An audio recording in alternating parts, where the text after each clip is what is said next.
but it's like 2 of you have not been paying rent.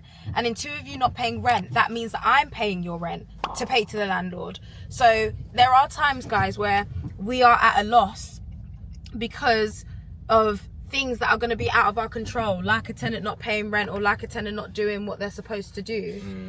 And, you know, or damaging property. And these lot have not only not been paying rent, but they've also damaged a lot of the stuff in there. Like, the landlord's going to go and view on the 3rd of Feb, and I honestly don't know what I'm going to say when he asks me about why something is. It's like the damage that they've made, it would not come up as accidental. It could only be on purpose. Like, the damage that they've caused could only, like, there's no other way to explain that damage other than someone did it intentionally. And so that is the worst thing, letting a landlord walk into their home.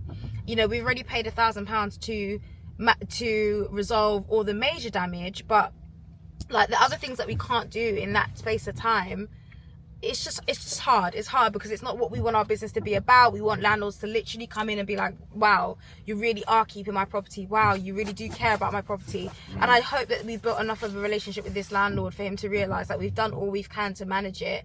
And in hindsight, I wish we would have just explained the situation a little bit more before the viewing, which I still will. And I'm not screwed. These are council tenants. Yeah, or council placement. And it's not even about it being council tenants. It's like, if you are a tenant who has privately rented or privately sourced your property that you're staying in, or privately sourced your home, understand that with that comes a lot of baggage. With that comes a lot of expectation. With that comes a lot of you know, constraints. Like, you've got, there's certain things that you've got to be liable for.